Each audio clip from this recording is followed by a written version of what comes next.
My husband took advantage of me just after I gave birth and secretly swapped my child with the other woman's.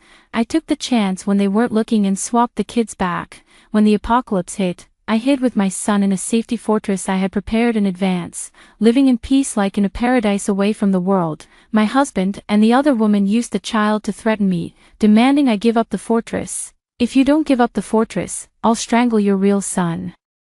I gently rocked my son to sleep in my arms and raised a glass of wine to them, saying, "There are many beasts in this world, but none are as vile as you two."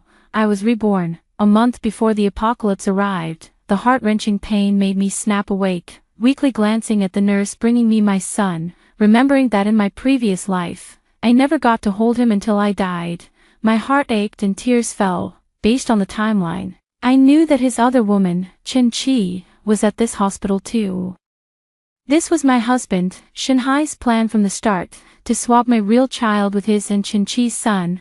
They wanted me to raise their child, while they sent mine to the countryside. A month later, the apocalypse came, and I was the first victim. After I died, I discovered the truth. My resentment was so strong that heaven gave me a second chance. This time, I would make them all pay. Just like last time, Shinhai took my son to go out for a walk. Actually, Chin-Chi lived next door. When he came back, I found out my son had been swapped. This time, I noticed a small red birthmark on the back of my son's ear, shaped like a tiny heart, but now, that mark was gone. I said nothing, pretending I didn't notice, and carefully fed him. Seeing that I hadn't suspected anything, my husband left in peace. As soon as he was gone, I grabbed his illegitimate child and followed him. Sure enough, he took Chin-Chi out to dinner, leaving my son all alone in the crib. I immediately swapped the two children back.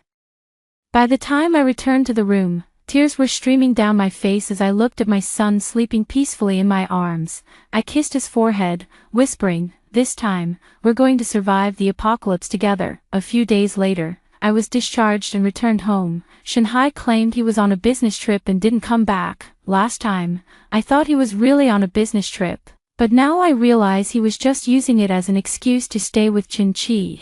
Before he left, he brought my mother-in-law and sister-in-law over to take care of me during my postpartum period, but they didn't care about my well-being at all. Instead, they constantly made things difficult for me.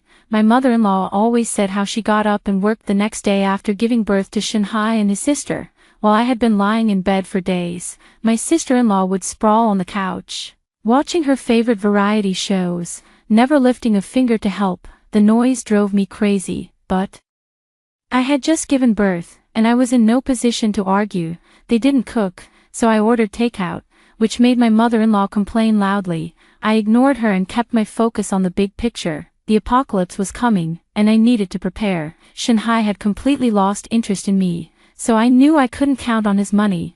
I had to make my own. Once I had recovered physically, I managed to get him to give me 100,000 yuan for my son's insurance. Then, I asked for another 100,000 for various reasons, buying a new phone for my sister-in-law, gold bracelets for my mother-in-law, and so on. I had saved up some money too, so I now had hundreds of thousands in savings. With this money, I could create a safety fortress. Just as I was about to take action, Chin-Chi suddenly showed up. Shinhai said his mother was too old to help, and his sister wasn't married and didn't know how to take care of a child. So, he decided to hire a nanny. Chin-Chi was the nanny, and she wanted to move in officially.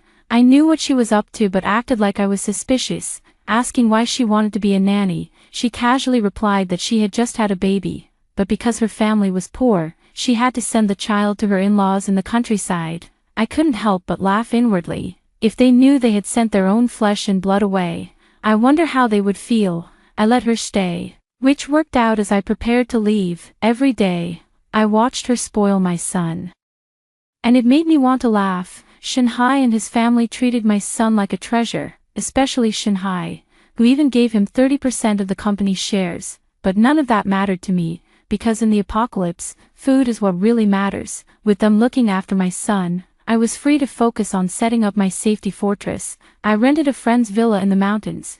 It was isolated and perfect for what I needed. My friend had mentioned that rabies was spreading overseas, so it confirmed the apocalypse was truly coming. To prepare for it, I sped up my plans. The villa was like a castle, and I quickly made it secure, with high-level windows, doors, and electric fences. I stocked up on food, and there was a well for water. The real advantage was the huge basement, which was perfect for storing supplies. I also contacted some suppliers to buy food. Pretending it was for a rural guesthouse project, they didn't question me, and everything was set. The apocalypse was only about 10 days away, and I had everything ready. When I was almost done, I hurried home, worried my son was hungry. As soon as I entered, I heard a crash, a cup shattered at my feet, and I jumped in shock. Inside the room, besides my mother-in-law's twisted face, there was also a burly man. When I saw his face, I froze, shaking all over. It was Chin Tian, the man who had killed me in my past life. During the apocalypse, when we were trapped at home with no food, and zombies were outside, he suggested killing me. He dragged me into a room, raped me, and then dismembered my body. Even now, I still remember the pain and humiliation from that moment. My so-called in-laws had watched it all, secretly relieved that they were still alive. I didn't dare to look at him, but I could feel his cold and vicious gaze on me. Luckily, my sister-in-law came out of the room and threw herself into his arms, wrapping her arms around his neck.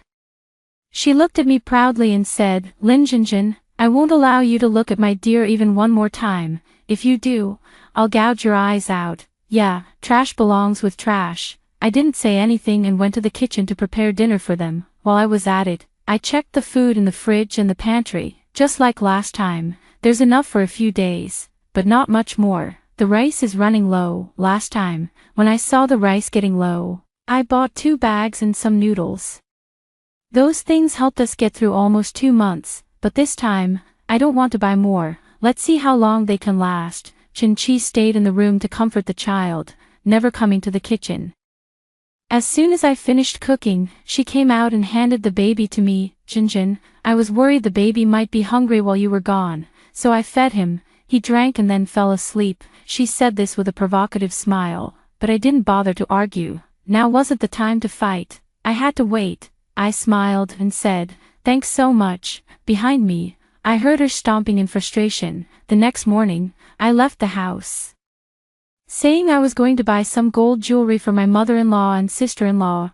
My mother-in-law was angry at first, but when she heard that, her face lit up with pleasure. She said, "You're really tough, huh? Already out partying after just half a month. Come back early and make lunch." I quickly nodded and promised to serve the family well. She was satisfied and nodded her approval. I turned away and smirked. If everything went well with the villa today, I'd move out in 2 days, all morning.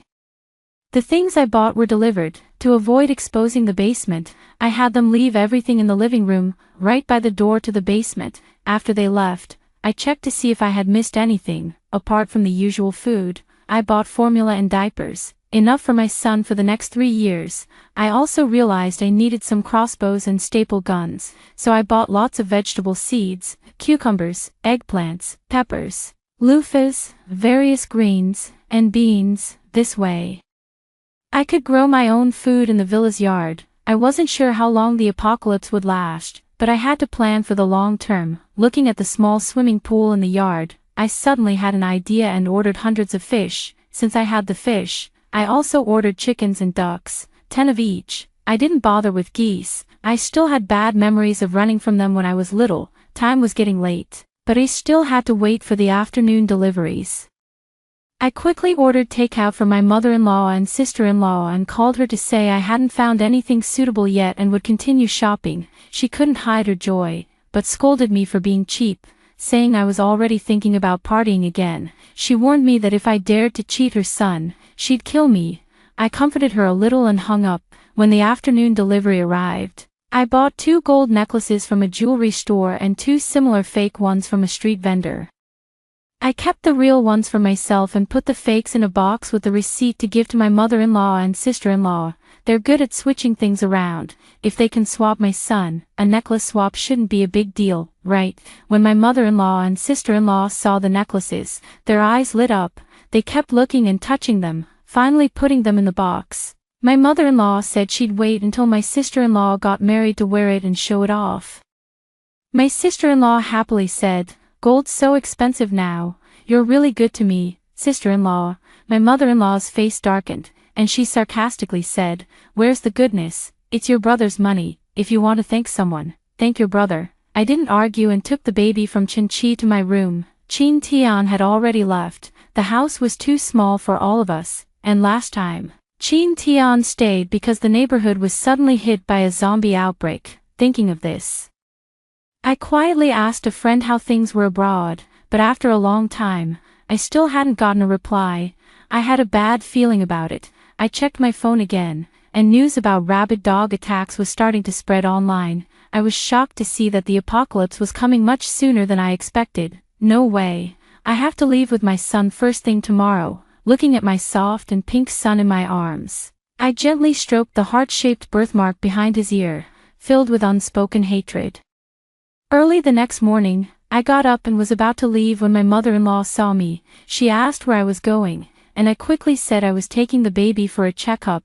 The old woman was still suspicious, so I smiled and suggested she come along since I'd have trouble carrying him alone. She immediately agreed. Knowing how hard it was to carry a baby, Chin-Chi hesitated, since she was still supposed to be resting, but my mother-in-law hinted, "Since you promised to help out as a nanny, you should treat the baby like your own." Only then did Chin-Chi grab her bag and follow me. I drove, and she sat in the back with the baby.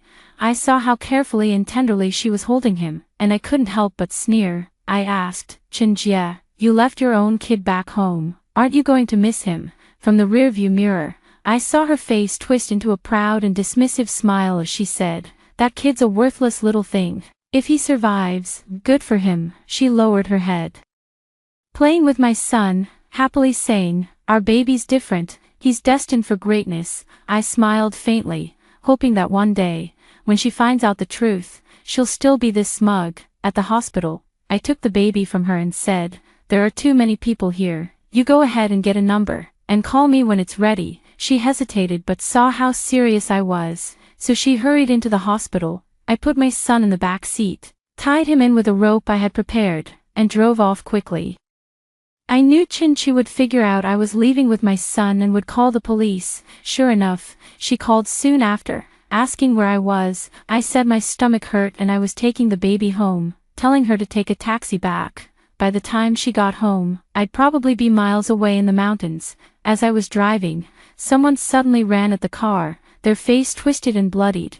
It was a zombie. I panicked and stepped on the gas, hitting the zombie and scaring my son awake, making him cry.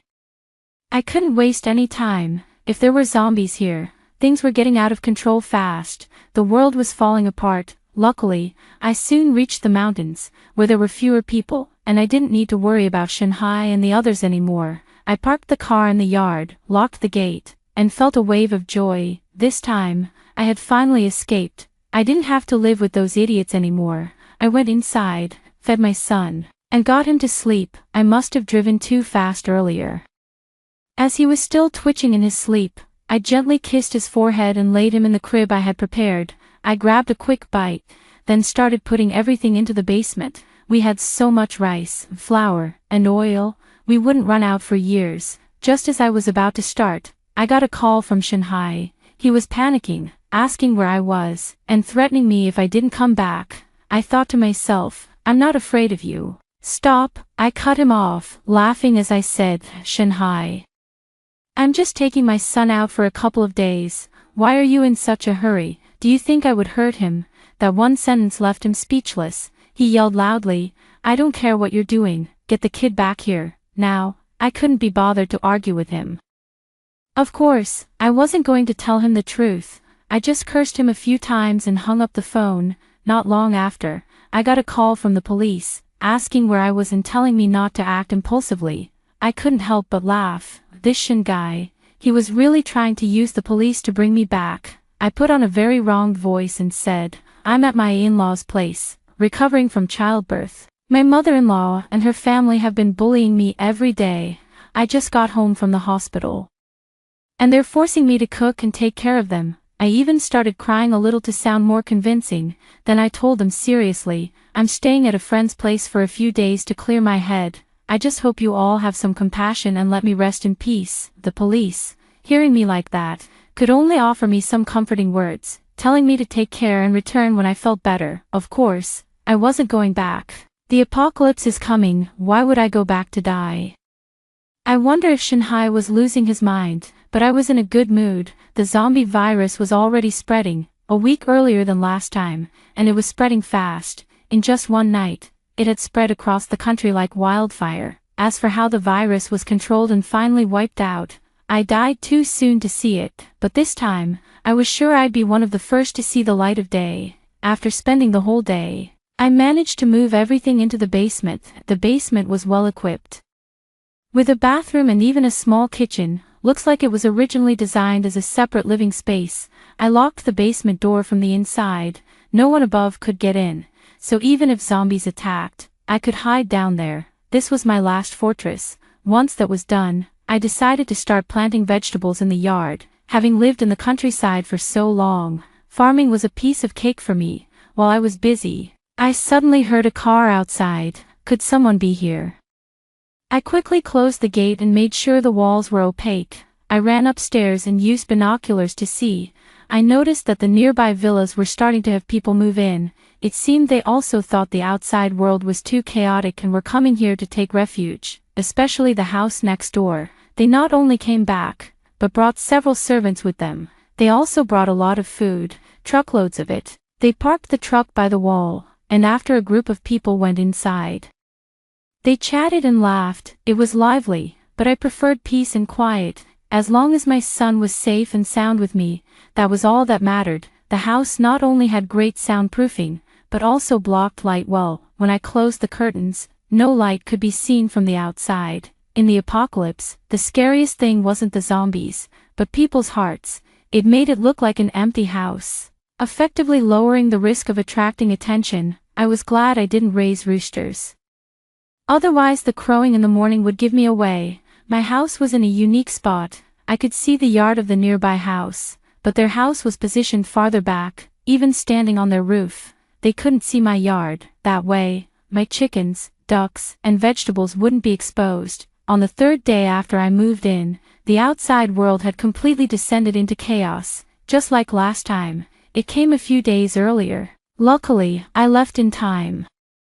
If it had followed the same timeline as last time, I'd have been stuck in that house. I quickly opened the security footage on my phone. I'd been too busy these past few days to check it, and now the notification sound was going crazy, especially in the neighborhood group. It was a disaster. Thousands of messages. I didn't even bother looking. It was just people discussing the zombies and spreading rumors. When I opened the home security footage, I couldn't help but smile, just like last time.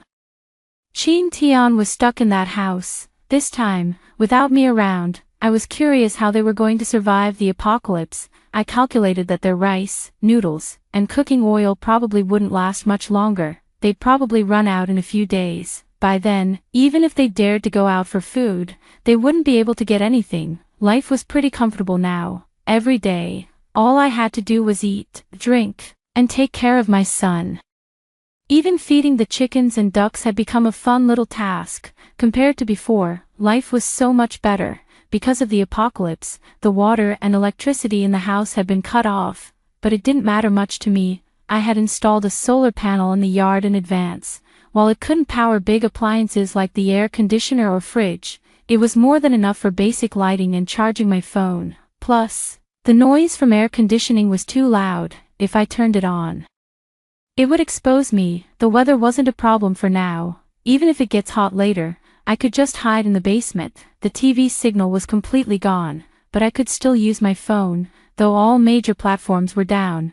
I checked the security footage again. Shanghai's house had completely fallen apart. This time, without me, my mother-in-law became the first to be sacrificed. In the footage, she was screaming, not wanting to go outside. Shanghai, like a demon, was forcing her to go buy food, telling her not to come back if she didn't. Hearing my mother-in-law's cries brought me a strange sense of satisfaction. Last time, she was much harsher when forcing me to do things. As soon as my mother-in-law was kicked out, she ran into zombies. She banged on the door like crazy, and her terrifying screams came through the footage, making my head spin. Finally, her screams stopped, and I could faintly hear the breathing sound of zombies. That was the distinctive sound they made.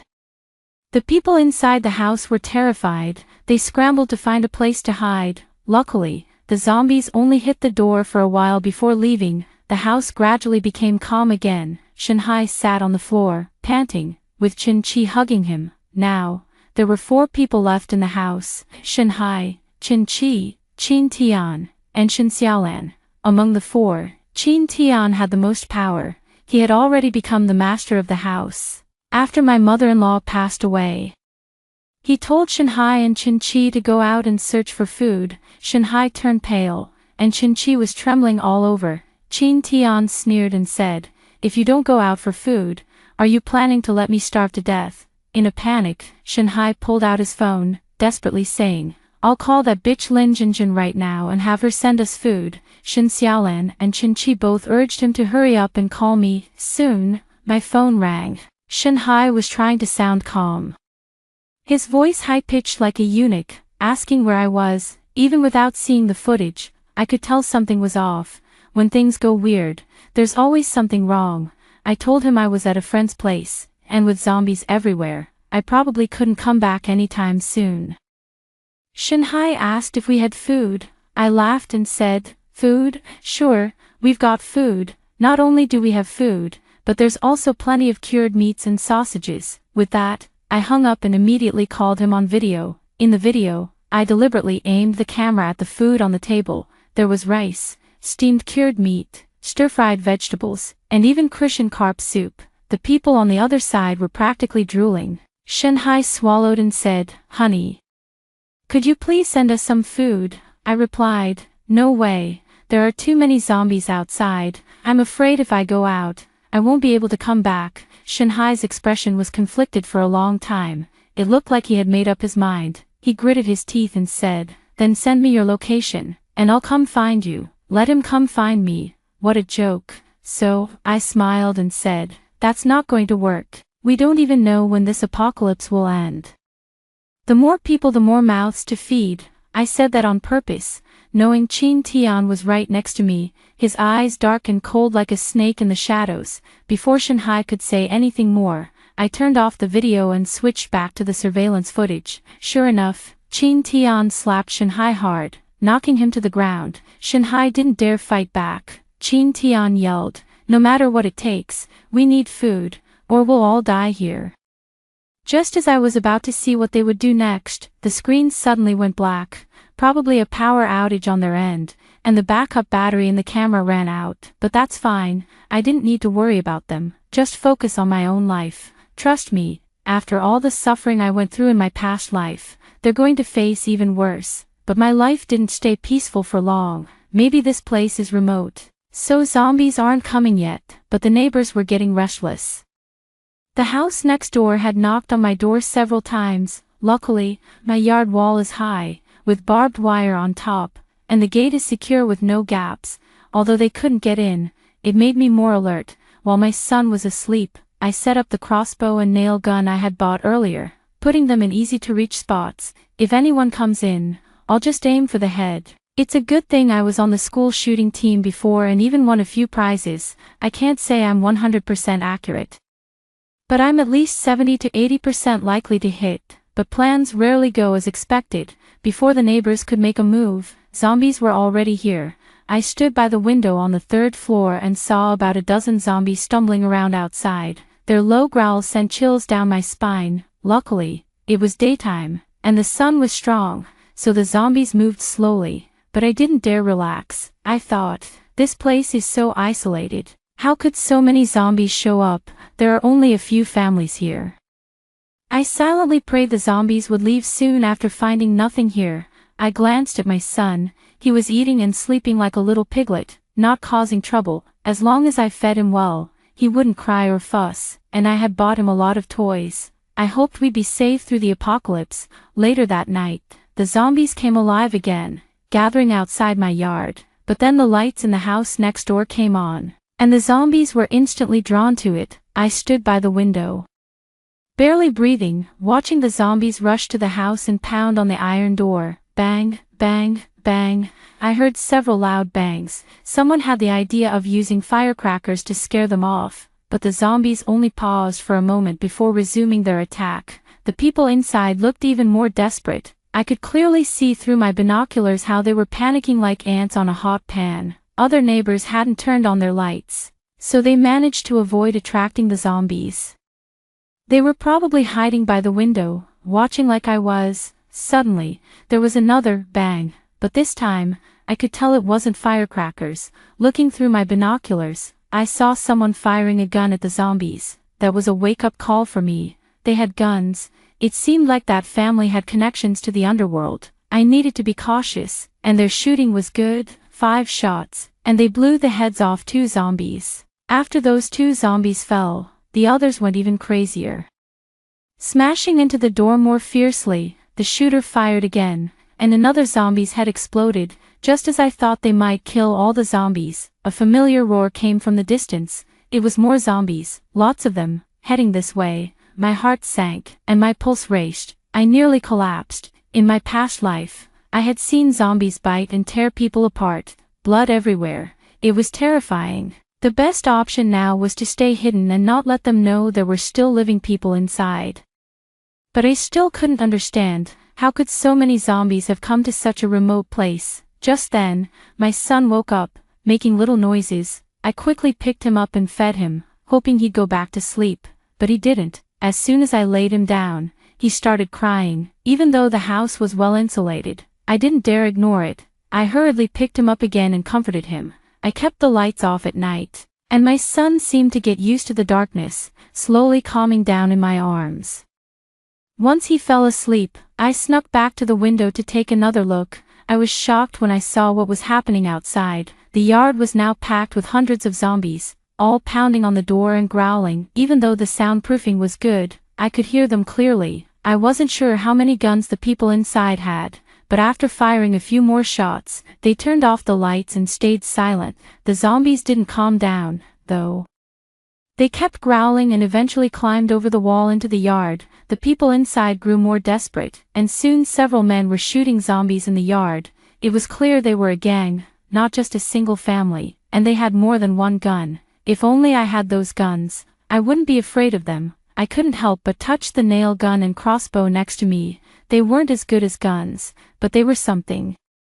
The battle between them and the zombies continued all night until the morning. By midday, the zombies started to disperse, hiding in the mountains. After the fight, the family next door had survived, but they lost a lot of ammo. Meanwhile, the zombies had been reduced by dozens. From a distance, I could see some zombies still alive, eating their fallen companions. I hadn't slept all night, too shaken by what happened to close my eyes. After eating a little and feeding my son, I finally lay down next to him to sleep. I'm not sure how long I slept, but I woke up to a strange noise outside the window. I carefully peeked through the curtain and was shocked by what I saw. A drone was hovering outside, spying on me through the window. I quickly lowered the curtain, hoping the drone hadn't noticed me, but the chickens and ducks in my yard might give away my location.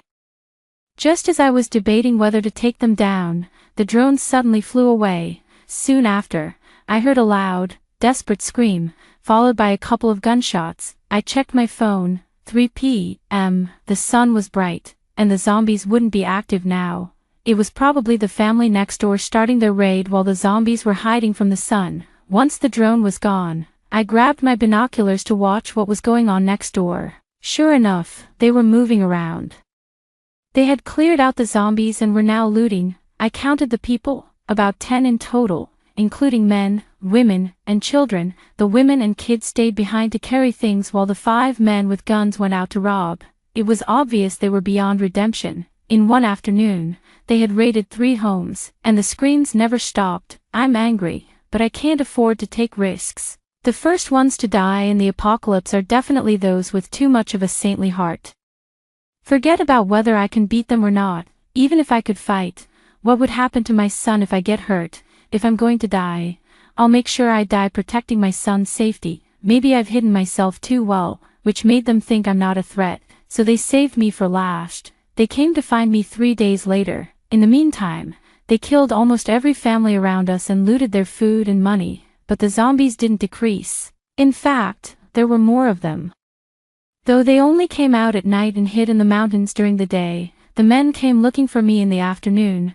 I heard them, so I hid by the window with my crossbow aimed at the front door. The walls of my yard are covered with electric barbed wire. They can't get in except through the front door. When they raided the other houses, they came in through the front door with a ladder, but this time, they weren't so lucky because I was ready. One of them climbed over the doorframe. I fired a bolt, hitting him square in the head. He grunted, fell backward, and dropped to the ground. One man down, 4 to go. I heard a gunshot outside. They were trying to break the door down, but that wasn't going to work. My friend's house has explosion-proof doors. Their guns were useless. A moment later, I saw another head carefully poking around. It was the guy with the good aim. I swapped to a nail gun, took aim, and fired 3 shots. He screamed and rolled into the yard, lying motionless. I wasn't going to relax just yet. I quickly ran to the 3rd floor and finished him off with a crossbow. The remaining 3 men outside didn't move, but they didn't leave either. Just as I was about to keep an eye on them, my son started crying. This kid, he never cries at the wrong time. But of course, he had to cry now. It was driving me crazy. I rushed to the 2nd floor and fed him. Suddenly, I saw thick smoke outside. I rushed to the window and saw that the place was on fire, no doubt. It was those 3 men trying to force me out, but they were out of luck.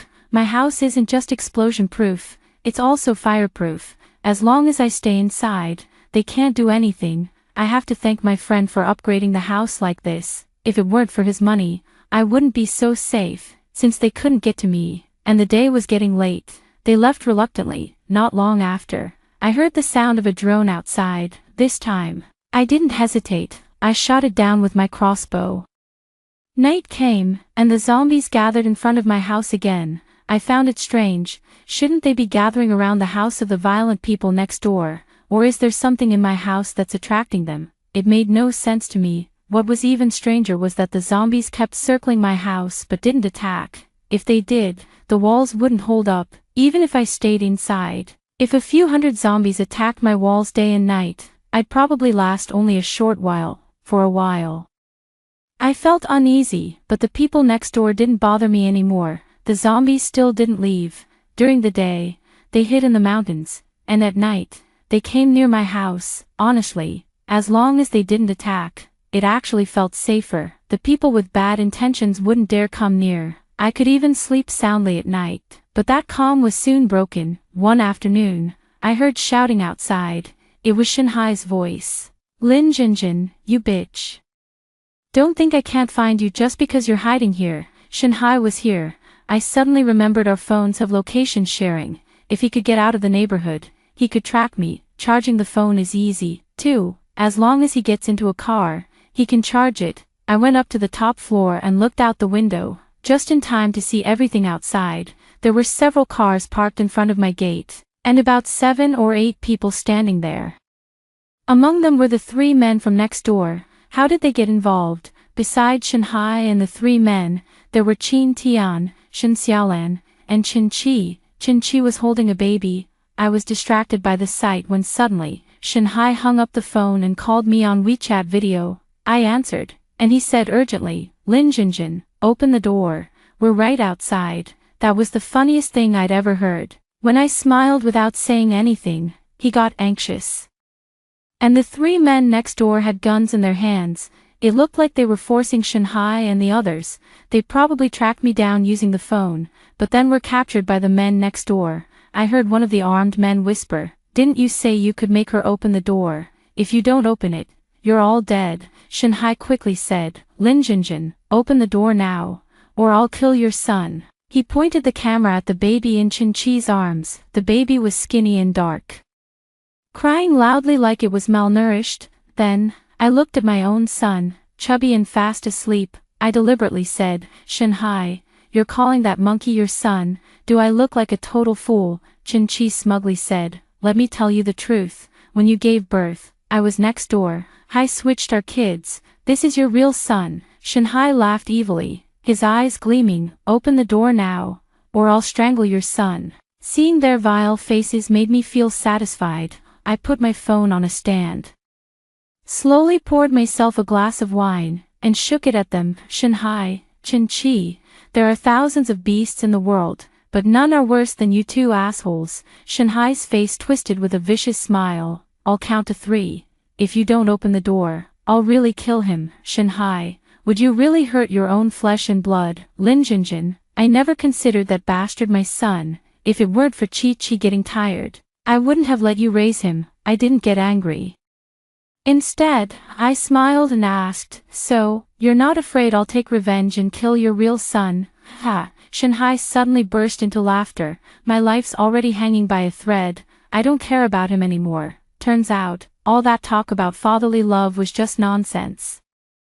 I drank my wine in one go, then slowly spoke. Shanhai, Chin-Chi, I know you switched the babies, so while you were out eating, I quietly switched them back. I aimed the camera at my son and smiled. Look, this is my son, the one you're holding is your own child. Now, get lost. Shanhai and the others were stunned. He suddenly kneeled, begging, wife, please open the door. I'm begging you, we've been through so much, you can't just watch us die. Ha! Now you're talking about being a wife. Seeing me silent, he slapped himself hard across the face. The sound of each slap was so clear, it even hurt me through the screen. I gave him a cold smile and teased, Shanhai, honestly, I hate the other woman more than I hate you. As soon as I said that, he turned the camera toward Chin-Chi and slapped her across the face. You cheap woman, it's all your fault for seducing me, otherwise, how could I have done something wrong to my wife? I'll kill you and your bastard child. While hitting Chin-Chi, he kicked her child away, and the poor kid hit the ground without even a cry. Once he'd beaten Chin-Chi so badly she was lying motionless on the ground, her face swollen like a pig's. I just waved at him with a smile and ended the call. I could still hear his angry shouts through the thick bulletproof glass. What I didn't expect was that the zombie horde suddenly went wild outside. It wasn't even dark yet, but for some reason, the zombies went crazy, rushing out of the woods. My husband saw that I wasn't suspicious and left, feeling relieved. Yuan Song, Qin Tian tried to get into his car to escape, but there were too many zombies. His car was flipped over, and he was dragged out and bitten to death. The chaos outside continued for an hour before it finally calmed down, but after killing them, the zombies collapsed on the ground, turning into mush. It took me a while to realize what had happened. I turned on the radio, and to my surprise, I heard a long-awaited voice. Hello to all surviving residents, this is the official radio station. After our efforts, we have developed a drug to kill zombies. That's when I remembered there was a helicopter flying overhead earlier, spraying mist down. Right after that, the zombies charged out of the woods and started attacking Shanhai and the others. Though the crisis was over, I still didn't dare to go outside. Over the next few days, helicopters passed by a few more times, and TV and communication signals were fully restored. Phones and computers were back to normal, and social media platforms were full of bright red posts. Countless survivors left messages, thanking the government for not giving up and giving everyone a second chance at life. Just then, I got a message from a friend. Their communication equipment had broken down earlier, but it had just been fixed. I replied to let them know I was safe, compared to them. I was lucky since our communication had still worked, though barely. When I went to pick up my friend, I realized my car was covered in blood and flesh. That's when I remembered the zombie I'd hit when I first arrived here. Maybe that's why more zombies kept coming afterward. Maybe that's why they didn't attack me. I cleaned off the mess and drove to pick up my friend. From that moment on, my life was about to enter a new, beautiful chapter. I hope that everyone who survived this catastrophe will have a peaceful and happy life ahead.